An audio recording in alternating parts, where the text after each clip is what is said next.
Hey guys, welcome to Our Maine Homestead. Something that Eddie and I didn't get around to doing this year was tapping some maple trees to make maple syrup. And it's something that is actually really fun and interesting. The whole process of tapping the trees and then boiling down the sap to make syrup. And then all the things that you can do with the syrup as well. And so, since we didn't get around to doing it, I thought it'd be fun for Emery and I to take a trip out to a friend's farm, Liberty Acres Homestead, and actually visit with them for a little bit and watch their process, because they're currently boiling down sap and making maple syrup at home. And so I wanted to take you guys over there to just show you the process of it. Like I said, it's very interesting and something that's actually pretty easy to do. So if you have access to a maple tree yourself, it's something that you could easily do as well. So I hope you guys enjoy. Here we go.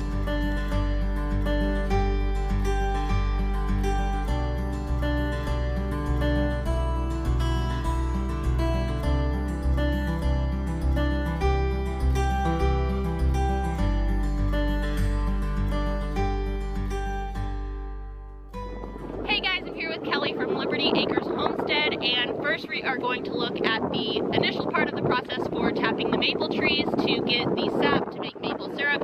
And so we're going to just look at some of the tools that she has and talk about the tapping process. This year we wanted to tap our maple trees to get some maple sap to make into maple syrup. So we were looking for a low budget option, and this is what we came up with after a lot of research and a lot of great inspiration from other YouTubers and Instagram accounts. So this is one of our maple trees. We have 4 maple trees on our property. It is a little unique to New England that we don't actually have a lot of maple trees. But what we have is been producing a great amount of maple sap for us. So this is our giant maple tree, our biggest one. So we have our spile and tubing, and our low budget is saving our and cleaning out our milk jugs, which go right into here.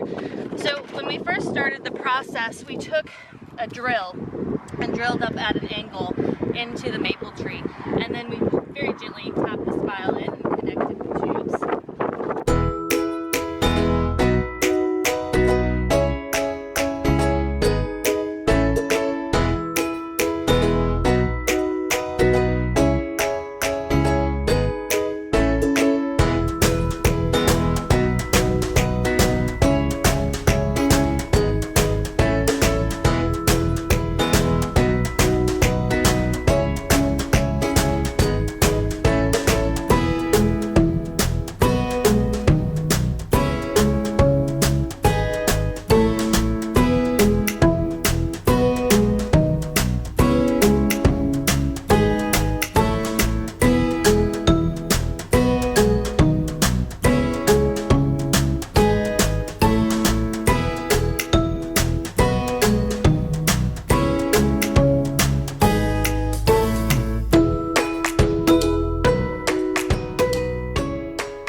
As we walk back to the house to get out of this cold, windy weather, where did you get your taps and your spiles from? Or the spiles and the tubing from? The tubing came from Amazon. So again, it was like $15, and it came with a full instruction booklet and everything, and then some filters. So it was a pretty great deal for a low budget option to trying to make our own maple syrup.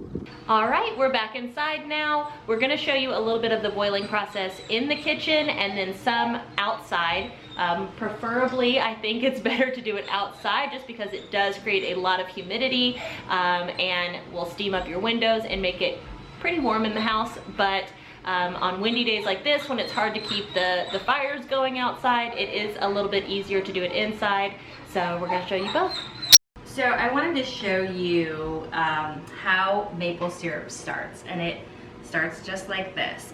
I didn't realize when I first was looking into maple syrup making that it would go from this clear sap to this beautiful maple syrup. So now we are working on boiling down the maple sap. Once you have maple sap, it takes approximately 40 gallons of maple sap to make a single gallon of maple syrup. So it's a lot of sap for a little bit of syrup, but I think well worth the time and the energy that it takes to get a really nice product from your own land. You just put your maple sap into a stainless steel container, whatever kind you have available to you. This holds about 3 gallons of maple sap. And then what we're working on is to get this to a boil and get it all the way up to 219 degrees. And it will take several hours, about an hour per gallon, depending on how hot your heat is. So once it gets up to 219, I am over this pot watching it very closely because it goes from just maple sap, like a watery sap, to maple syrup very quickly. And it can burn within a matter of seconds if you're not watching it. So it's a very quick process once you get to the end, but this is the beginning. So it will sit like this and boil down for several hours.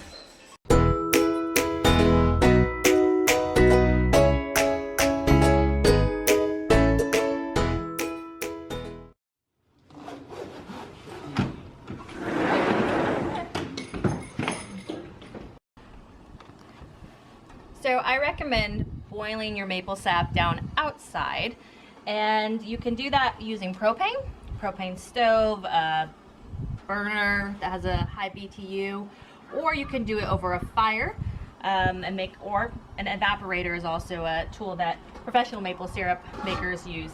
So this is, the syrup is just starting to brown. It will get darker and darker as it boils down. And this will reduce by at least half, if not down to about a third of the maple sap that you put in there. So as your maple syrup is boiling, or maple sap is boiling, it will have this foam on top, and it is impurities in the sap, and just as it comes up, we just scrape it off with our spoon and discard it. And then we'll just do this throughout the boiling process. And it reduces the amount of niter that's in the bottom of the pan. So when we go to filter our maple syrup at the very end, we just have a less amount to filter out. So once your maple sap has boiled down to maple syrup and it has that syrupy texture, about 219 degrees, it will turn to a thicker texture and you have hit the spot. So you'll take it off the heat, let it cool just a little bit, and then you'll strain it. So you can use cheesecloth, you can use these filters. So this filter came in with the spiles and the tubing that we had bought. And then it just collects all of the sediment that is just part of the boiling down process. So we did a double filter, and so we filtered it, strained it through the filter, and then filtered it again. So we would get most of that sediment out of the bottom.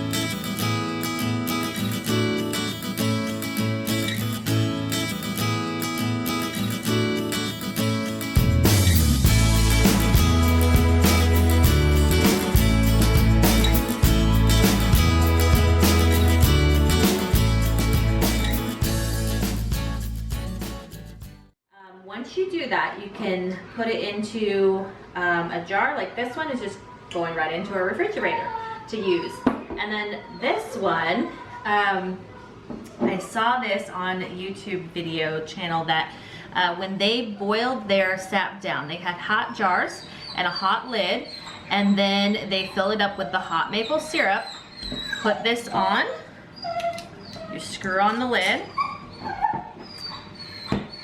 and then you leave it like that overnight for 24 hours, and it will seal just like this in the jar.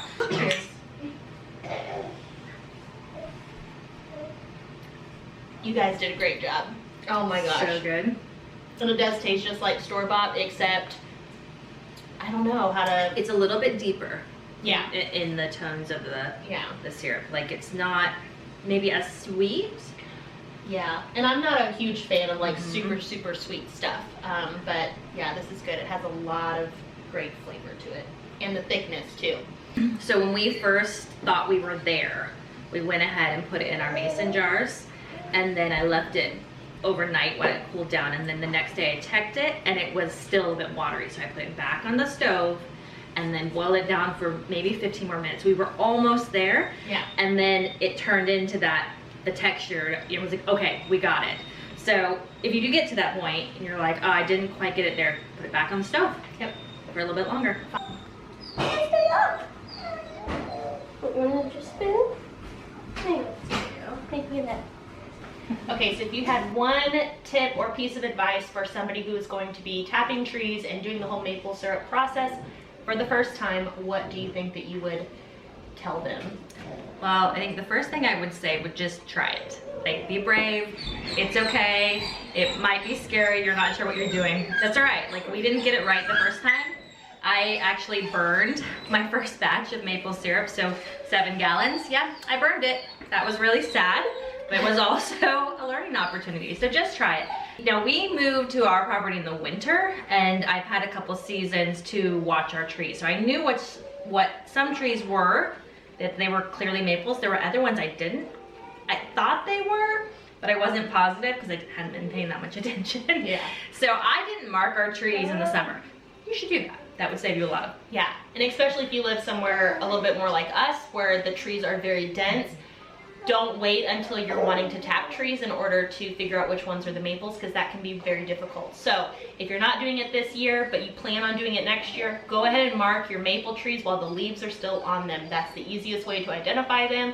Mark them, and those will be the trees that you tap next season. Otherwise, without the leaves, is a big guessing game. It is a guessing game. And then the other thing I would say with the maples, people are like, can I tap, should it only be sugar maples or silver maples or white maples?